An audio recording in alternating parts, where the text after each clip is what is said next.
Hi, it's Danny. Welcome to this video, welcome to this channel, and if you're returning, welcome back. Deep gratitude to you for joining me today. So what are we doing today?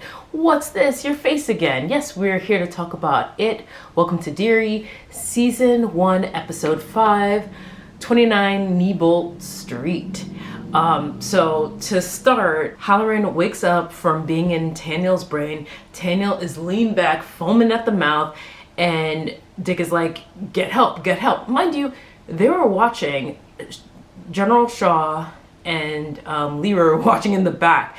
Why did it take Halloran like yelling, hey, get old boy help, get old boy help, him foaming, literally looking like a volcano at the mouth, for them to like come through and like give him like some assistance? But I digress. They get him to the infirmary and Dick tells Shaw that they have the information that they need. And Leroy asks, what the heck is going on? And Shaw's like, yeah, I'm gonna tell you in a minute. Next scene is Margie in the hospital and Lily comes to visit. The nurse was fixing her wounds, and when she saw Lily, she leaned over to Margie like, hey, you want this girl here? And Margie was like, it's fine, let her come through. And she's just like, well, in case anything happens, you know, I'm around. And she mean mugs Lily as she walks out. Pretty much the whole town thinks Lily attacked Margie's. Margie's like, don't worry, I defended you. I told them that, you know, my glasses broke in my eye and you were trying to help me. And Margie says she's sorry, that she had no idea about what was happening, and she didn't. And Margie thinks that Lily didn't deserve to be in the loony bin, and she's just like, why is this happening? And Lily's like, I don't know, but they hug and they bond, and they pretty much said that they're there for each other as besties would be, which is nice. So next scene, the kids are going to the tower. The kids meaning Lily, Rich, Ronnie, and Will. And Lily is telling them that Marge is doing better. And Lily's like, you know, I think pretty much everyone believes that I hurt her. And Rich is like, everyone thinks that. Like, my barber thinks that. I'm like, Rich, read the room. He's so good natured that he doesn't realize how hurtful what he's saying is. Like, that's not really good natured, but he doesn't mean it. Lily's like very self-conscious. And as they're walking into the tower, they hear a noise at the tent. Now, I'm thinking, like, was that tent always there? Because I don't remember seeing it until that scene. But apparently it has been. So they hear coughing. The boys roll up to pick up weapons. The girls are kind of like looking confused. And I'm like, y'all, if y'all don't pick up a weapon and ride with your crew, cough, cough. And then Maddie, pacifier boy from episode 1, who has been mysteriously gone this entire time, falls out of the tent saying, help me. Then we get hit with that creepy ass intro. Next scene, Shaw is in his office with Leroy smoking a congratulatory like smoke, saying that, calling the shards from Taniel's story the pillars, and pretty much calling it a cage. And he explains that it's around Derry's borders, and ultimately, like, he's saying that we want to find these pillars. And Leroy's like, so you're looking for the bars for the thing's jail, is that what you're doing? And Shaw's like, yeah. And Leroy picks up on game like, oh, you're trying to capture it. And Shaw's like, well, yeah. They plan to go to 29 Noob Street to gain access to where the pillars are. And they plan to raid the sewers to contain it. And his explanation is he's gonna use this thing to stop the Cold War. And Leroy is just like, yeah, well, I'm mad. And why did you let me move my family into this crazy ass town? And Shaw's like, bro, I didn't tell you to move your family into this crazy ass town. I told you to stick your ass on base. You wanted to be in the center of the city, so that's on you. Leroy's like, okay, I need a minute, and he walks out. Next scene, Lily asks Maddie, where the hell have you been? And Maddie says the sewers. He actually talks about the clown keeping him and partially conscious Phil alive. Phil can't speak or anything, according to this Maddie. And before he really gets into the detail, Will's like, how did you get away? And Will says that the clown sleeps during the day. When I heard that, I'm like, y'all, don't you remember just a day ago, your friend gouging out her eye because she was imagining it because the thing was awake during the day. Y'all were in school, so it was during the day. It was before 3 p.m. Obviously, the thing doesn't fall asleep, but these kids want to believe. Maddie says that the clown sleeps during the day, and he said that Teddy's dead, and he got into real deep detail, sussy detail about how Teddy and Susie died. But he says Phil's alive, doesn't really talk. Ronnie says, we gotta go to the police, we gotta get my dad out of jail. Ronnie is, that girl must be some kind of earth sign. I think she's like a Capricorn because she's just focused. She doesn't, there's no deviation, there's no distraction. Maddie's like, no police. And Ronnie's like, we gotta free my dad. And Maddie's like, no cops. They went back and forth. And Maddie's like, I don't wanna go back to my father because I would rather go to the sewer and be with the clown than go back to his abusive father. Next scene, we see the local tribe getting together and talking about how many kids had gotten murdered by the creature and comparing it to happen to 1908, which I hear is going to be one of the subsequent seasons that we're gonna get, so I can't wait for that. Not for the child murder, but for the season, season 2. Welcome to Derry. Wow. They were talking about how this thing sheds and is tainting the water supply in Derry. That's disgusting. So he's talking about how the skin is shedding in the water and how it's becoming cantankerous to the people who are drinking it. In other words, the townsfolk are becoming more agitated, and the more agitation that's being created in the town, ultimately that means that the bloody event is coming up. But the meeting is interrupted by Taniel. Next scene, Hank is marching out with the police out of the police station to a bus that's heading to Shawshank. Charlotte and a crowd of people, the crowd of like white people, are like yelling and protesting. We see Phil and Susie's dad in the background. Charlotte's kind of in the middle, kind of not. She's not with the crowd, but she's not with the cops, obviously. She's just watching this at a distance. Out of nowhere, Phil and Susie's dad rolls through screaming with a pum-pum to, you know, get to Hank. So they stopped him, they disarmed him, and they threw Hank on the bus. And Charlotte's watching this like melee. They all duck, but when Charlotte looks around, she looks back at the police station. There's something dressed up like a cop. And I say something because the smile looked like Pennywise. The grin, the face, everything, and it was sweaty. The uniform didn't match the uniform of the other cops escorting Hank. So we know who that was. And pretty much Charlotte's like, what the hell? And then somebody passes by in front of her view, and the thing disappears. Back with Shaw, he's watching like the civil rights protest being talked about on the TV. Rose just busts through the door and she asks about Taniel and calls him out. Oh no, I am so sorry. It wasn't Taniel who interrupted the meeting. It was another young man who interrupted to say that Taniel was taken. Rose asked him about like, oh, you were lying. Like, why are you trying to find this thing? What are you doing to my nephew? He asked Rose if she remembers the summer when they were kids, and Shaw says, you saved me from something that shouldn't be real.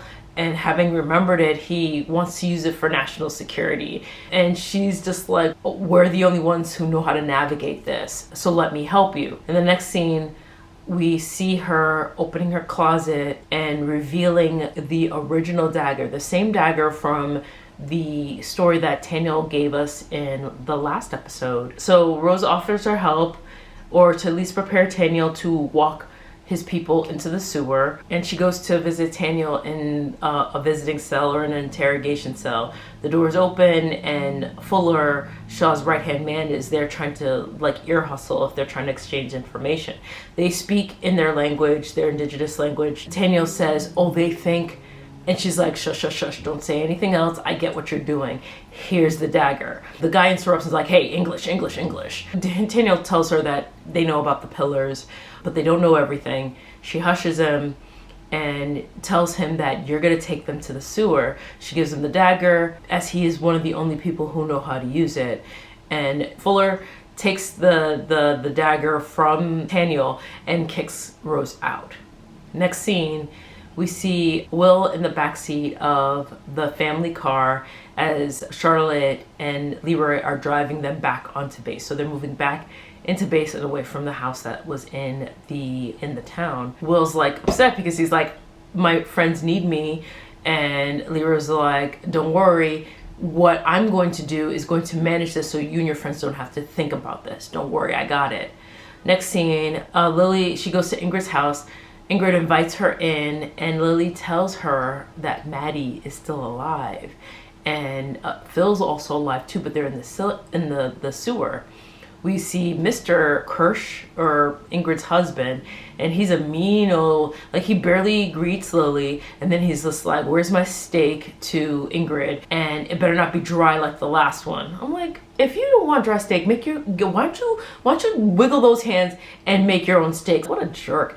Lily asks for advice. She advises Lily to go to the cops, and the way she did it suggested that Lily goes to the cops, made me feel like, you know, she's not gonna do it. Just by the way she said it, I was just like, ew, she's trying to get her to not go to the cops and take matters into her own hands. Next scene, Will is asking his mom to go for a walk. Charlotte's like, you'll see your friends when your daddy says it's safe. On the TV, she sees that the bus carrying Hank had an accident and that Hank escaped. And immediately Charlotte gets on the phone. Then the news broadcast that she was watching about Hank's escape turns to telling people to stay away from Rita and Neibolt Street.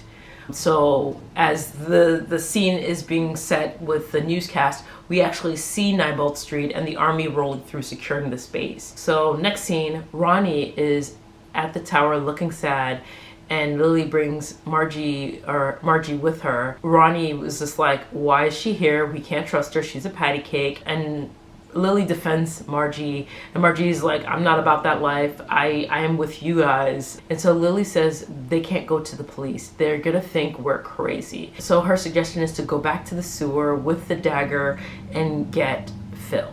Maddie needs to lead them back into the sewer, or they're gonna go to the cops. Rich is like, absolutely not. This thing's gonna eat us.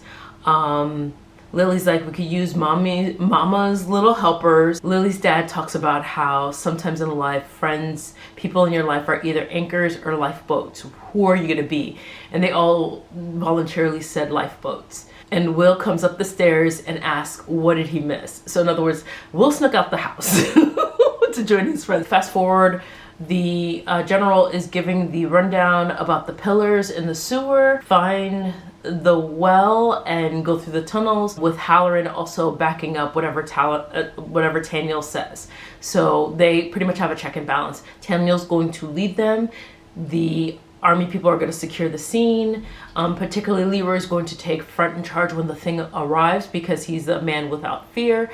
And Halloran going to like make sure everyone's safe. Part of their prepping to go into the sewers, they say that they're in enemy territory, that the thing takes different forms, and if you see something that doesn't belong there, shoot. And so we see them walking into the tunnels. It's Taniel, Fuller, the right-hand man. It's Halloran, his boy Russo, and two other randos behind. That's the team that's going into the sewer. Very small for all those trucks and tanks and stuff securing the street, but I digress. Taniel leads them, and it gets really weird immediately, because as they're walking in, Dick hears his name, and he turns around and he asks, did anyone else hear that? They're like, no. Taniel falls into the water. Like, they had to do like this jump. Like, the sewer that they were in were like here, and where they have to drop is here, but it's into a water situation. So they're jumping down into like a pool of water. Taniel fell in and stood up until we knew it wasn't like too deep. They all jumped to follow Taniel. Dick hears his name as he's about to jump, and he sinks all the way down. Dick falls deep into the water, deep into the water. He swims up. You see him swimming back up. Mind you, we know that this water was waist deep. So he's swimming back up. We know he's in a different space. And then he pops up in this pool, in this dirty tub. And meanwhile, the team, so it was Taniel, Fuller, Russo, and Leroy.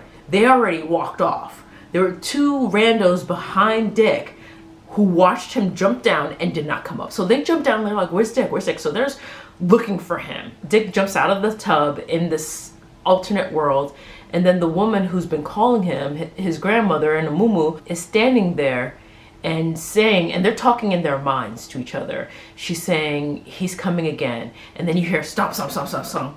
And there is his grandpa, or at least it looks like his grandpa, but we know it's not his grandpa. So the next scene, two guys are still looking around and they start hearing weird noises. They hear stop and they're like, wait, what? And then suddenly from a distance through the shadows, there is like a weird Uncle Sam looking figure coming through the smoke, and suddenly the eyes start bugging out and it says, I want you, and bites off their heads. And they start screaming, obviously in pain. Well, it didn't bite off their heads, but it bit at them, pretty much. Enough for them to scream out in pain. And then you see Leroy and Russo look around, they're like, where's Dick? Dick's not there, and their boy, the two other men aren't there. Next scene, we see the kids under like the bridge where the sewer opening is, and Lily has a little box of Mama's Little Helpers, and they all pick one and put it in their mouth. Even Maddie does it too, and he leads the way. The next scene, Daniel is walking slowly around the corner. He looks back at them, says they're close. He's looking at the dagger. So he continues to walk. Fuller, he turns around and is like, Halloran, is that correct? The thing is close? And he realizes that nobody's behind him. It was just him and Daniel. When he turns around and realizes that he's on his own, Daniel books it, takes off running. And this is one of those guys who would be yoked up in a case for having used excessive force on a prisoner if he was a cop. Are you picking up what I'm putting down? So he's just shooting at Daniel, and Daniel, trying to save his life, drops the dagger, and it keeps on running. Maddie is leading the kid. We see them walking through the tunnels. Next scene, then this is in Dick's mind. His grandpa, which is not his grandpa, says, oh, you think you're cute, you're keeping secrets, I know you guys are talking. And meanwhile, the grandmother is channeling to Dick, like, don't say anything, don't give him power, ignore him. And the paw, out of nowhere, pulls out, oh, he pum-pums the grandmother, knocks her out. I was just like, what? And then he pulls out and Dick is like screaming, and the grandfather then pulls out a box, and he's pretty much daring him, like, you think you could keep this shut? The grandmother's like, ignore him, keep it locked, keep it tight.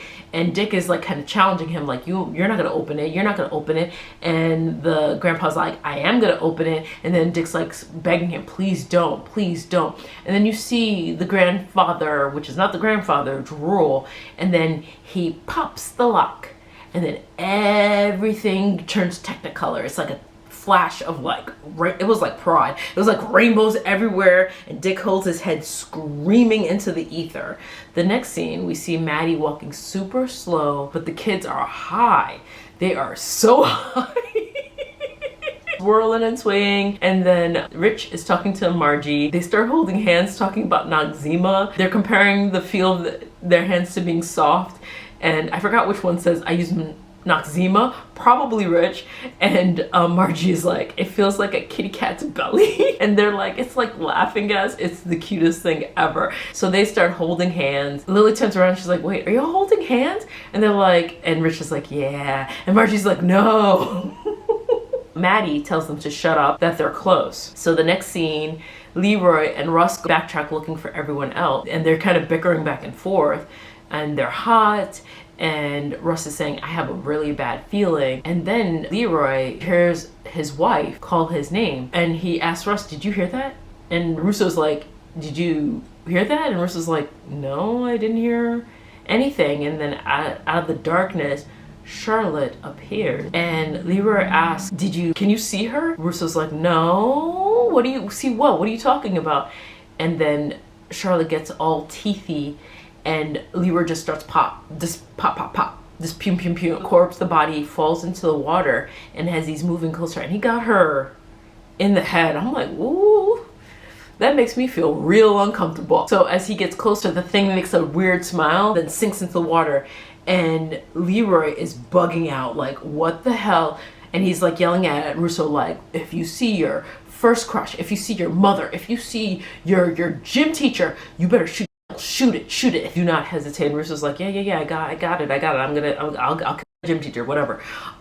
So the kids are following Maddie. It's real quiet, and then they reach a dead end. I think at this point they're pretty much sobering up. They hear the other people behind him, so they're hearing Russo and Leroy further yonder. They're hearing all kinds of noises throughout the sewer. Then they look into the water and they see Susie's and Teddy's corpses come through the water. And as they're bugging out, they're screaming, they look over, they see Phil's corpse. And then we hear Maddie singing, and there's like a pole on like a little it looked like a midnight dancer type of situation, honestly. And Maddie is singing a song, spinning around the pole. Maddie's corpse appears, and Maddie's spinning and spinning, and then he morphs into Pennywise. He morphs into the clown.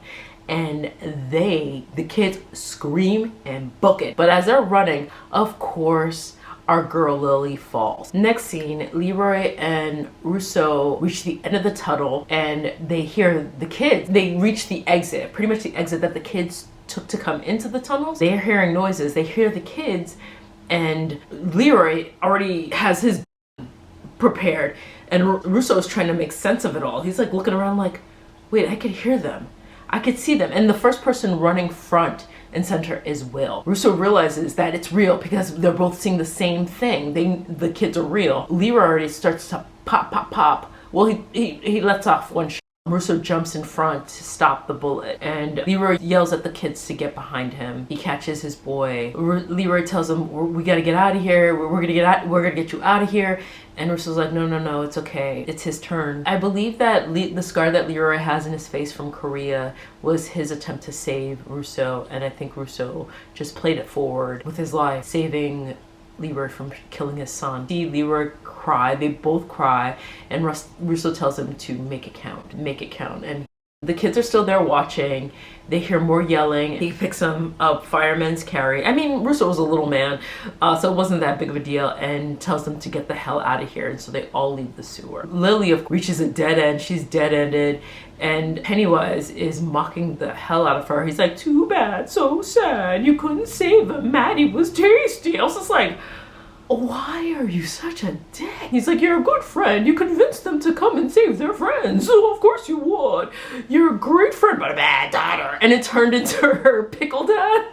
And out of nowhere, she's screaming. She's at the height of fear. And of course he morphs back into Pennywise, and he charges her with all that shark teeth. And then he stops.